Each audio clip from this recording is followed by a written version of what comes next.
2014 சிவகார்த்திகேயன் ஒரு ஹீரோவாக வளர்ந்து வந்துட்டு இருந்த சமயத்தில் ஏஆர் முருகதாஸ் அவர்களுடைய தயாரிப்பில் சிவகார்த்திகேயன் ஹீரோவாக நடிச்சிருந்த மான்காராத்தை திரைப்படம் ரிலீஸ் ஆகியிருந்துச்சு. அந்த டைமில் கொடுத்த இன்டர்வியூஸில் ஏஆர் முருகதாஸ் அவருடைய இயக்கத்தில் நடிக்கிறதுனுடைய கனவு அப்படின்ற மாதிரிலாம் சிவகார்த்திகேயன் சொல்லியிருந்தாரு. அப்படியே கட் பண்ணிங்கன்னா 10 வருஷம் கழிச்சு இப்போ ஏஆர் முருகதாஸோட இயக்கத்தில் சிவகார்த்திகேயன் ஹீரோவாக நடிச்சிருக்கக்கூடிய மதராசி திரைப்படம் வருகிற செப்டம்பர் மாதம் தியேட்டர்ஸில் ரிலீஸ் ஆக இருக்கு. இந்த திரைப்படத்துக்கு நம்ம ராக் ஸ்டார் அனிருத் அவர் தான் மியூசிக் பண்றாரு. சிவகார்த்திகேயன் கூட 8வது முறையும் ஏஆர் முருகதாஸ் அவர் கூட 3வது முறையும் அனிருத் திரைப்படத்தின் மூலமா இணைகிறாரு. இந்த திரைப்படத்திலிருந்து ஃபர்ஸ்ட் சிங்கிளான சலம்பல அப்படின்ற பாடலை ரிலீஸ் பண்ண போறாங்க. அந்த பாடல் வருகிற ஜூலை 31ஆம் தேதி ரிலீஸ் ஆக போகுது. எப்போதுமே சிவகார்த்திகேயன் அனிருத் காம்போ அப்படின்னாலே அந்த ஃபர்ஸ்ட் சிங்கிள் ரிலீஸ் பண்றதுக்கு ஏதாவது ஒரு சின்ன கிளிம்ஸ் வீடியோ மாதிரி ஒன்று பண்ணுவாங்க இல்லையா? அந்த வீடியோ செம ஃபன்னா இருக்கும். நெல்சன் அனிருத் சிவகார்த்திகேயன் காம்போ தான் அந்த விஷயத்தை அறிமுகமே படுத்தினாங்க.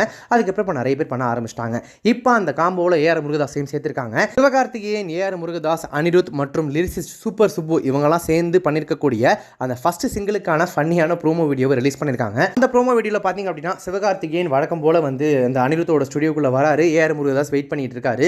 சிவகார்த்திகேயன் ஐயோ வெயிட்லாம் பண்ணிட்டு இருந்தா பாட்டு கிடைக்காது அப்படின்னு சொல்லி ஏஆர் முருகதாஸ் உள்ள கூட்டு போயிட்டு அப்புறம் அப்படி இப்படின்னு வழக்கம் போல அனிருத்தை கலாய்ச்சி எல்லாரும் உட்காந்து இந்த பாட்டை எப்படி ரெடி பண்ணலாம் அப்படின்னு கேட்கும்போது ஏஆர் முருகதாஸ் ஒருத்தன் லவ் ஃபெயிலியர்ல இருக்கான், அவனை சுற்றி இருக்கிற எல்லாருமே ஜாலியாக இருக்காங்க, அதுக்கேற்ற மாதிரி ஒரு பாட்டு வேணும், யாரை எழுத வைக்கலாம் அப்படின்னு சொல்லி ஏஆர் முருகதாஸும் அனிருத்தும் டிஸ்கஸ் பண்ணுற மாதிரியான ஒரு போர்ஷனை வச்சுட்டு இந்த பக்கம் சிவகார்த்திகேயன் என்ன எழுத போறாரோ அப்படின்னு நம்ம யோசிச்சுட்டு இருக்கும்போது ஹுக்கும் அப்படின்ற ஒரு செம்ம சூப்பர் ஹிட் பாட்டை அனிருத்துக்கு கொடுத்த சூப்பர் சுப்பு லிரிசிஸ்ட் இருக்காரு இல்லையா, அவர் கூப்பிட்டு இந்த பாட்டை எழுத வைக்கலாம் அப்படின்னு சொல்லி அவர் கூப்பிடுறாங்க. அவர் புலம்பல சிங்க் வித் சலம்பல அப்படின்ற மாதிரியான ஒரு வேர்டு புதுசாக பிடிச்சிட்டு வந்து இந்த பாட்டை சலம்பல அப்படின்ற மாதிரி எழுத ஆரம்பிக்கலாம்னு சொல்றாரு.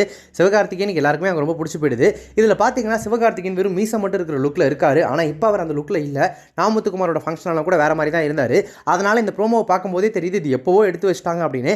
அதை சிவகார்த்திகேயன் வீடியோவில் நடுவில் மென்ஷன் பண்ணியிருக்காரு. சார் ஆல்ரெடி போட்ட பாட்டுக்கு தானே சார் இதெல்லாம் பண்ணிட்டு இருக்கோம் அப்படின்னு சொல்லி. எஸ், ஸோ அந்த ப்ரோமோ இப்போ ஹிட் அடிச்சு சோஷியல் மீடியாவில் வைரலாக ஆரம்பிச்சிருக்கு.